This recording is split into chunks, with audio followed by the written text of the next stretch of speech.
ಯೋಧರ ಸಾವನ್ನು ಮುಚ್ಚಿಟ್ಟ ಸುಳ್ಳಿನ ಫ್ಯಾಕ್ಟರಿ. ಈ ಹೆಂಗ್ ಪುಂಗ್ಲಿನ ನಂಬೋರು ಇನ್ನೂ ಇದಾರ? ಸೈನಿಕರ ವಿಷಯದಲ್ಲೂ ಸುಳ್ಳು ಹೇಳೋರಿಗೆ ಏನ್ ಹೇಳ್ಬೇಕು ಹೇಳಿ. ನಮಸ್ಕಾರ, ಈ ದಿನಕ್ಕೆ ಸ್ವಾಗತ. ನಾನು GM ಪವಿತ್ರ. ದೇಶಕ್ಕಾಗಿ ಗಡಿಯಲ್ಲಿ ಪ್ರಾಣ ಬಿಡುವಂಥ ಸೈನಿಕರು ಯಾವುದೋ ಒಂದು ರಾಜಕೀಯ ಪಕ್ಷಕ್ಕೆ ಸೇರಿದವರಲ್ಲ, ಅವರು ಇಡೀ ದೇಶದ ಹೆಮ್ಮೆ.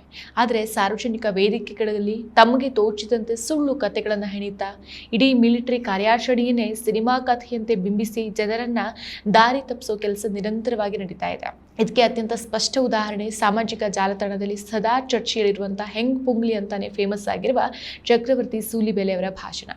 ಭಾರತೀಯ ಸೇನೆ ನಡೆಸಿದಂಥ ಆಪರೇಷನ್ ಸಿಂಧೂರ್ ವಾಯುದಾಳಿ ಬಗ್ಗೆ ಸೂಲಿಬೆಲೆ ವೇದಿಕೆಯೊಂದರಲ್ಲಿ ಹಸಿ ಸುಳ್ಳುಗಳನ್ನು ಹೇಳಿ ಸಿಕ್ಬಿದ್ದಿದ್ರು.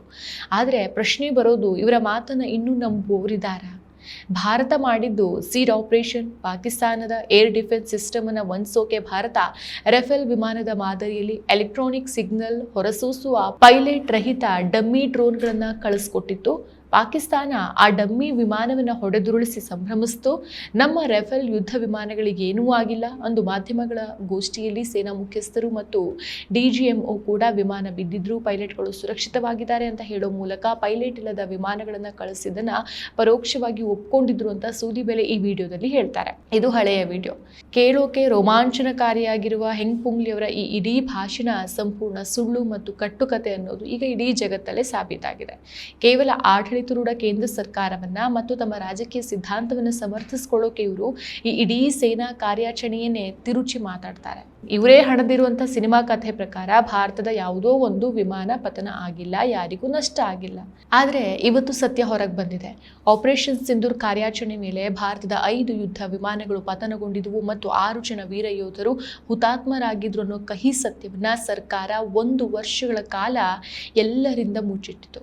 ಇವತ್ತು ಸ್ವತಃ ಸರ್ಕಾರವೇ ನ್ಯಾಷನಲ್ ವಾರ್ ಮೆಮೋರಿಯಲ್ ವೆಬ್ಸೈಟ್ನಲ್ಲಿ ಹುತಾತ್ಮರಾದ ಸುಬೇದಾರ್ ಮೇಜರ್ ಪವನ್ ಕುಮಾರ್, ರೈಫಲ್ಮನ್ ಸುನಿಲ್ ಕುಮಾರ್ ಸೇರಿದಂತೆ 6 ಜನ ವೀರ ಯೋಧರ ಹೆಸರುಗಳನ್ನು ಅಧಿಕೃತವಾಗಿ ಪ್ರಕಟಿಸಿದೆ. ಹಾಗಾದ್ರೆ ಸೂಲಿಬೆಲೆ ಅವರು ಡಮ್ಮಿ ವಿಮಾನದ ಕತೆ ಕಟ್ಟಿದ್ದು ಯಾರನ್ನ ರಕ್ಷಿಸೋಕೋಸ್ಕರ? ಸೇನಾ ಅಧಿಕಾರಿಗಳು ಒಂದು ಪ್ರೆಸ್ ಮೀಟಲ್ಲಿ ನಮ್ಮ ಜೀವ ಹಾನಿ ಆಗಿಲ್ಲ ಅಂತ ಆರಂಭದಲ್ಲಿ ಹೇಳಿದ ಒಂದು ಮಾತನ್ನ ಇಟ್ಟುಕೊಂಡು ಇಡೀ ಕಾರ್ಯಾಚರಣೆಯಲ್ಲಿ ಭಾರತಕ್ಕೆ ಯಾವುದೇ ನಷ್ಟವಾಗಿಲ್ಲ ಅಂತ ಸುಳ್ಳು ಹರಡಿದ್ರು. ಅಸಲಿಗೆಂದು ಭಾರತೀಯ ಸೇನೆಗೆ ಪಾಕಿಸ್ತಾನದ ವಾಯು ರಕ್ಷಣಾ ವ್ಯವಸ್ಥೆಯನ್ನು ಮೊದಲೇ ಧ್ವಂಸಗೊಳಿಸೋಕೆ ರಾಜಕೀಯ ನಾಯಕತ್ವದ ಆದೇಶ ಇರಲಿಲ್ಲ. ಕೇವಲ ಉಗ್ರರ ಶಿಬಿರಗಳ ಮೇಲೆ ಮಾತ್ರ ದಾಳಿ ಮಾಡಬೇಕಾಗಿದ್ದರಿಂದ ನಮ್ಮ ಯೋಧರ ಕೈಗಳನ್ನು ಕಟ್ಟಿ ಹಾಕದಂತಾಗಿತ್ತು. ಇದರಿಂದ ಶತ್ರುಗಳ ರೇಡಾರ್ಗಳು ನಮ್ಮ ವಿಮಾನಗಳನ್ನು ಪತ್ತೆ ಹಚ್ಚಿ ಪ್ರತಿರೋಧ ಒಡೆದಾಗ ಸೇನೆಗೆ ಹಿನ್ನಡೆ ಆಯಿತು. ಆ ನಂತರವಷ್ಟೇ ಸೇನೆಯ ಬ್ರಹ್ಮೋಸ್ ಸೂಪರ್ಸಾನಿಕ್ ಕ್ಷಿಪಣಿಗಳನ್ನು ಬಳಸಿ ಶತ್ರುಗಳ ರೇಡಾರ್ ವ್ಯವಸ್ಥೆಯನ್ನು ಧ್ವಂಸಗೊಳಿಸಬೇಕಾಗಿತ್ತು. ಸೇನೆ ಅನುಭವಿಸಿದ ಈ ನೈಜ ಸವಾಲುಗಳು ಮತ್ತು ರಾಜಕೀಯ ನಾಯಕತ್ವದ ತಪ್ಪು ನಿರ್ಧಾರಗಳನ್ನು ಮುಚ್ಚಿಡೋಕೆ ಸೂಲಿಬೆಲೆ ಅವರು ಸೀಡ್ ಆಪರೇಷನ್ ಡಮ್ಮಿ ವಿಮಾನ ಅನ್ನೋ ಕಾಲ್ಪನಿಕ ಕಥೆಗಳನ್ನು ಸೃಷ್ಟಿಸಿದ್ರು. 100% ಶುದ್ಧ ಶ್ರೀಗಂಧ ಎಣ್ಣೆಯಿಂದ ತಯಾರಾಗಿದೆ. ಅಸಲಿ ಉತ್ತಮಿಕೆಯನ್ನು ಹೊಂದಿದೆ. ಮೈಸೂರು ಸ್ಯಾಂಡಲ್ ಸೋಪ್, ನನ್ನ ರಾಯಲ್ ಬ್ಯೂಟಿ ರಿಚುವಲ್. ಬಿಹಾರ್ ವಿಧಾನಸಭಾ ಚುನಾವಣೆಯ ಲಾಭಕ್ಕಾಗಿ ಮತ್ತು ಸರ್ಕಾರದ ಇಮೇಜನ್ನು ಕಾಪಾಡಿಕೊಳ್ಳೋಕೆ ಯೋಧರ ಸಾವಿನ ಸುದ್ದಿಯನ್ನು 1 ವರ್ಷಗಳ ಕಾಲ ಮುಚ್ಚಿಡಲಾಯಿತು. ಯಾರಿಗೂ ಏನು ಹಾನಿಯಾಗಿಲ್ಲ ಅಂತ ರಕ್ಷಣಾ ಸಚಿವ ರಾಜನಾಥ್ ಸಿಂಗ್ ಪಾರ್ಲಿಮೆಂಟಲ್ಲೇ ಸುಳ್ಳನ್ನು ಹೇಳಿಬಿಟ್ರು. ಕೊನೆಗೆ 1 ವರ್ಷದ ನಂತರ 6 ಜನ ಯೋಧರು ವೀರಮರಣ ಹೊಂದಿರುವ ಸುದ್ದಿ ಬಯಲಾಯಿತು. ಇಂಥ ಸಂದರ್ಭದಲ್ಲಿ ಸೈನ್ಯದ ನೈಜ ಸ್ಥಿತಿಯನ್ನು ಬೆಂಬಲಿಸಬೇಕಾದಂಥ ಇವರು ಕೇವಲ ರಾಜಕೀಯ ಲಾಭ ನಷ್ಟದ ಲೆಕ್ಕಾಚಾರಕ್ಕಾಗಿ ಯೋಧರ ಬಲಿದಾನವನ್ನು ನಿರಾಕರಿಸೋ ಮಟ್ಟಕ್ಕೆ ಇಳಿದ್ರು.